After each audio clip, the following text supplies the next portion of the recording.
Ex- yes, sir. Good morning, John. You're on with James Lewis.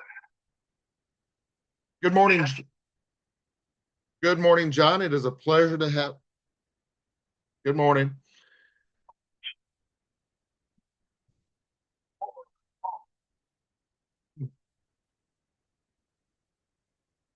London winter attitude.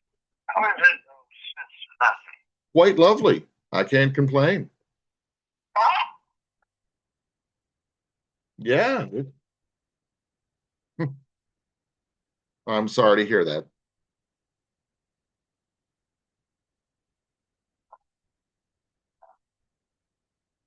Which one? Cincinnati kid. Oh, okay. That makes sense. Oh, yeah, the gambling one. Yes, sir.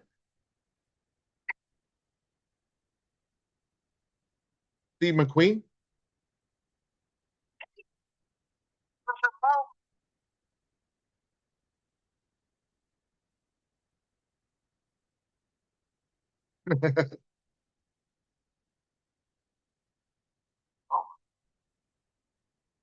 wonderful. Well, I've always assumed that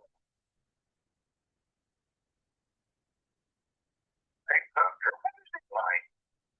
It's actually a nice, calm place. It's rather lovely. Yes, sir. Like, Yes, sir. We got the Bengals football, the Reds baseball. We got all kinds of stuff. We got FC soccer. We got all kinds of good stuff. We got museums. We got the Underground Railroad Museum. this is interesting. And of course, the best thing is you're not close to Cleveland, right? That is correct. They're a good 5 hours away and good riddance to Cleveland. Yes, Good.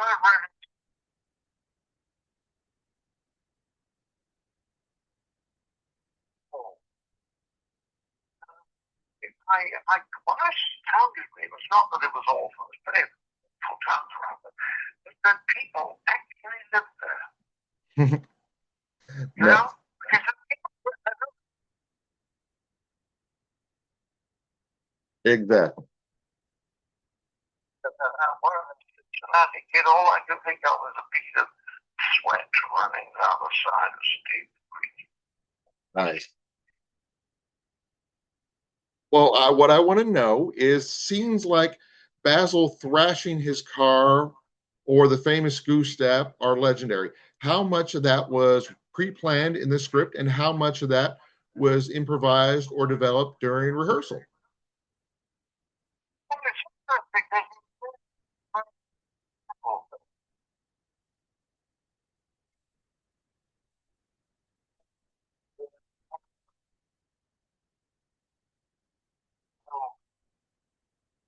organization, it wasn't, we only had 5 days to rehearse and record a show. The script was 140 pages long. The average BBC half hour was about 65 pages. We used to do twice as many pages. So the whole thing had to go at a terrific quick, and people had to know the lines from the day one. Was the only way that we could get it done. So that was the hardest thing about it was just the very fact there wasn't enough time to do it properly. And we used to spend an enormous amount of time in the editing suite afterwards. It used to take us 20 hours to edit 1.5 hour show. But if you just take out tiny little pauses or one camera shot isn't quite right, you just spend ages just taking out little things, tightening things up. And that's the difference between something that's pretty good and really good. Nice. So your book is a dose of nostalgia for vintage TV fans. As a creator, how do you feel about the series continuing to be voted the best British sitcom of all time, especially when compared to the vast landscape of comedy that has followed? Well, there's a lot in that question, James. I mean, one question is why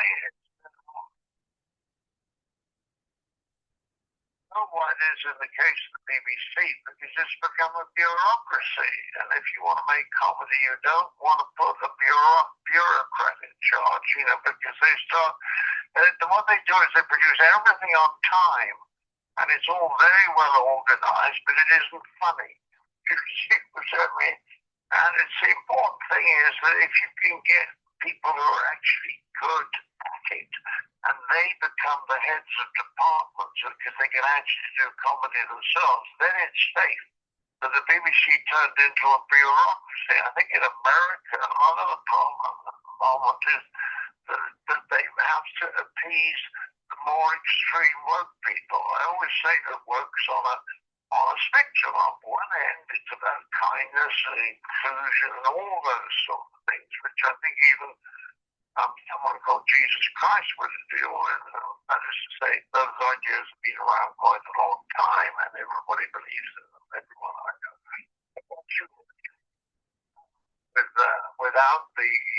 Without those people in charge, you find the other end of the spectrum. We have people teaching the people how to spot microaggressions, so that somebody mispronounces your name. And in the old days, you didn't even notice it, but now you're supposed to report them and try and get them sacked.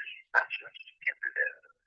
And if you are going to pay too much attention to whether or not you offend people, then that becomes a problem too, because comedy is about creativity and about spontaneity. If you're constantly thinking, would that offend someone? Oh dear, if I say that, will it be a problem?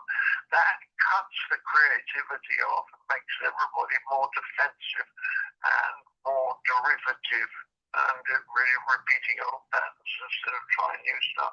Long answer, but I mean, it's a huge question.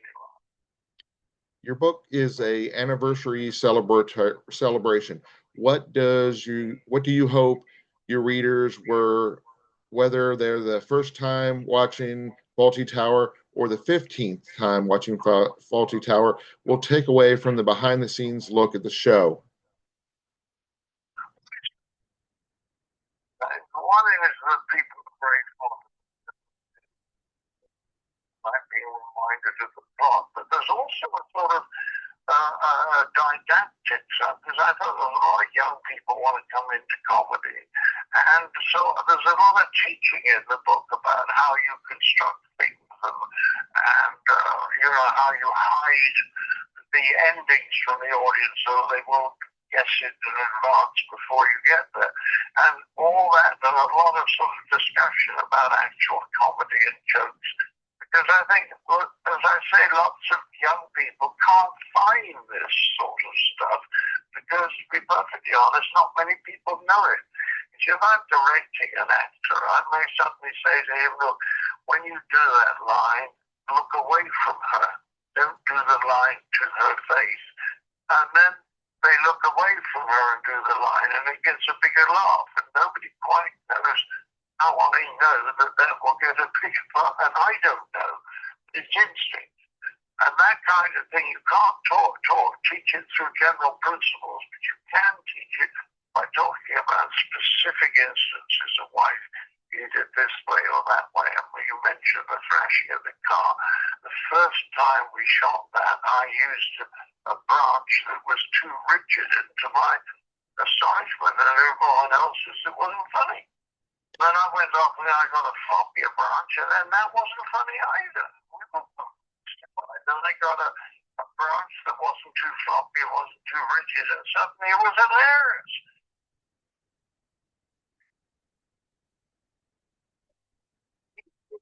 An example is going to be dealt with individually.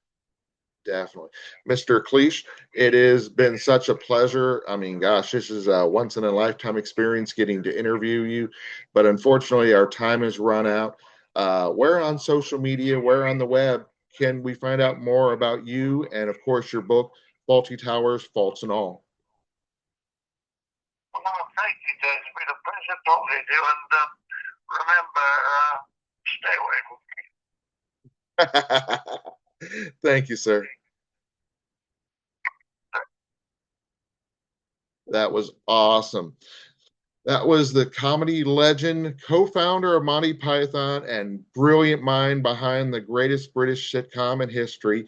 50 years ago, his character Basil Fall first graced our screens, and now he's here to take us behind the scene of the chaos. Please welcome the Academy Award writer, actor, and comedian here to celebrate the 50th anniversary of Fawlty Tower with his new book, Fawlty Tower, Faults and All. Please give a warm welcome to John Cleese, is what I would have said at the beginning of the interview. That being said, he had seemed to have prepared to rip on Cleveland. And who am I to stop him from doing a bit? I mean, that is awesome. I get to be a part of a John Cleese bit about Cleveland. So, yeah, we'll have to send that to the radio station when the Bengals are playing Cleveland, and maybe they can edit it or do something with it and incorporate that. I think that would be fun. But yeah, it was a pleasure speaking with him. He's got that great new book, Fawlty Tower, Faults and All.